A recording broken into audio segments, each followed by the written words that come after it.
Chapter 3 Magnets. Heary, heary, all lads and lasses of XXX school, and hereby summoned to Her Majesty's Court at the Residential Fair on Friday, October 10th. Be there, or a pox be upon you. Prize for the best costume will be awarded by Queen Elizabeth herself. School field trip sponsored by Medieval Days Family Restaurant. Eat, drink, and be medieval. The yellow flyer showed a picture of a pair of knights jousting on horseback. Max Ernest shook his head. Why doesn't anybody ever know the difference between Renaissance and medieval? He muttered to himself. They're almost exact opposites. The XXX school visited the Renaissance Fair every fall. It was the first big event of the season, coming about a month after the start of school. Usually Max Ernest was excited for the Ren Fair. He never won a costume, but he always found something to be interested in, whether it be solving obscure Renaissance riddles or distinguishing between English and Italian style of armor. This year he couldn't have been less interested in the annual field trip. As far as he was concerned, with Cass's life on the line, it was no time for merriment. And if he absolutely had to take a trip to the Renaissance, he would have preferred that it be to the real Renaissance, where he could retrieve Cass in person. That is, assuming she made it all the way back to the Jester's time and hadn't gotten stuck in her mother's high school prom. Anything, however, would have been preferable to a trip he was currently embarked on. It was the first day of school, and Max Ernest was standing still in the hallway, stalling, while chattering students strode past him. Eventually, he tore himself away from the bulletin board and stepped nervously into the administration's office. Behind the counter was a woman he didn't recognize. She was chewing gum against school rules. Max Ernest noticed silently and painting her fingernails. Hi, he said, his voice louder than he intended. I'm Max Ernest. I know, Miss Johnson is waiting for you, said the woman in a nationally New York accent, not looking up. Oh, who are you? I'm new school secretary, she said, popping a bubble. Name is Opal, like the rock. Secretary dangled her hand in front of Max Ernest, showing off the gold ring instead of the milky, iridescent stone. Nice to meet you. Likewise, I'm sure. She pronounced it Shoah. Max Ernest didn't know what to think of the new secretary. Even sitting down, Opal was very tall. She had a big head of blonde curly hair and made her look even taller. Her hands were unexpectedly large, and her face wore a seemingly permanent smirk, punctured by a sizable mole on her right cheek. All in all, not a very reassuring presence. You sure not too busy? Max Ernest asked. Hopefully. I'm sure there's a ton of stuff she needs to do. Maybe I should come back tomorrow. Yeah, that's a good idea. How about that? Sorry, Max Ernest, no such luck. Was it his imagination, or was she stifling a laugh?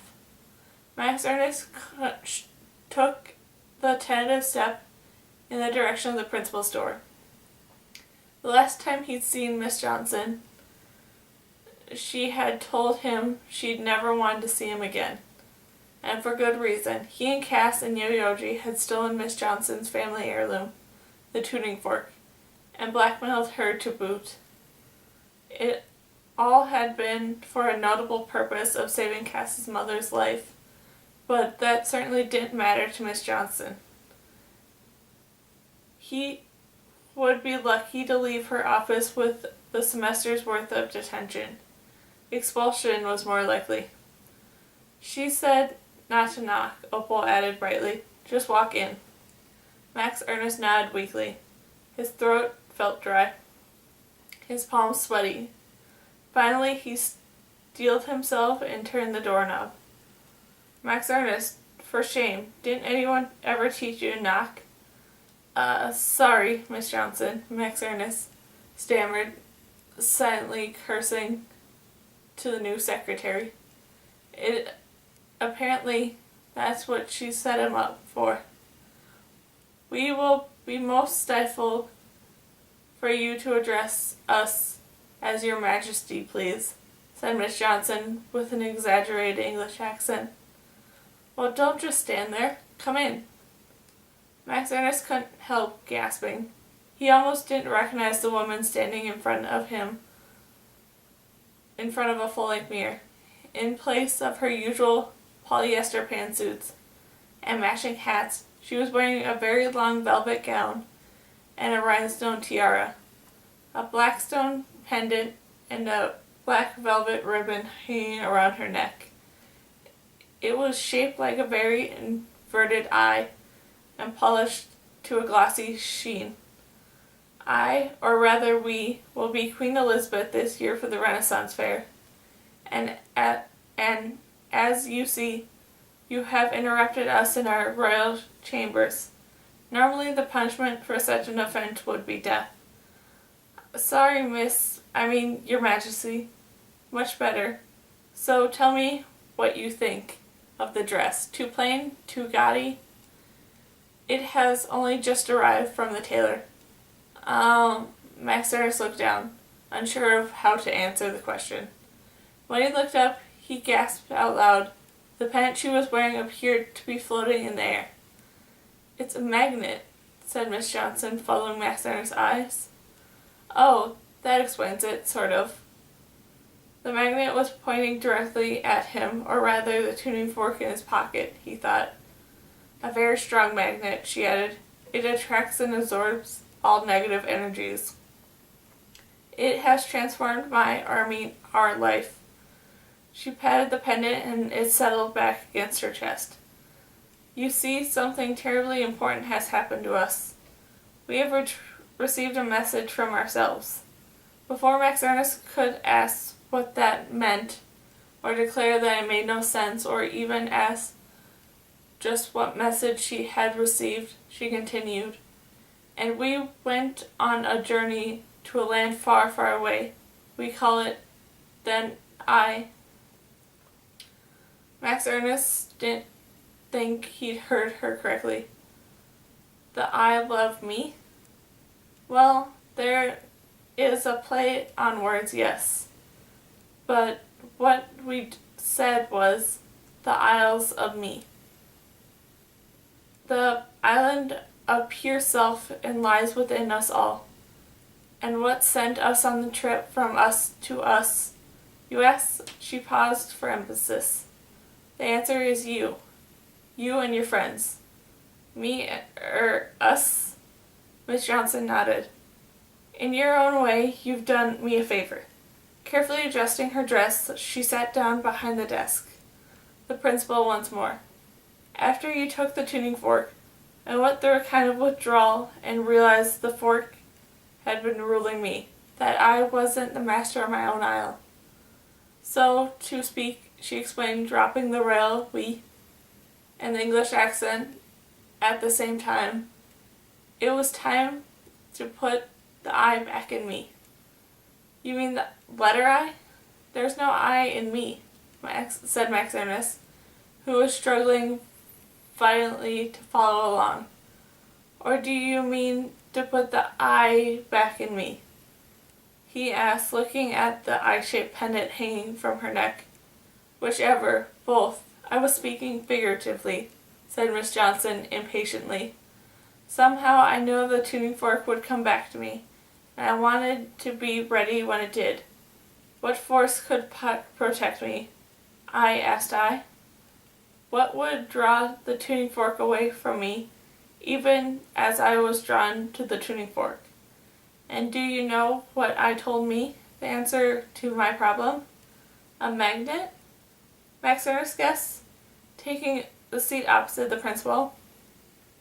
It was undoubtedly odd that the subject of magnets would be brought up by both Pietro and Miss Johnson in the space of 2 days, but Max Ernest had a hunch this was an answer she was looking for. Very good. Miss Johnson looked impressed, and it was at the same time slightly disappointed, as if she had been hoping to prove the answer herself.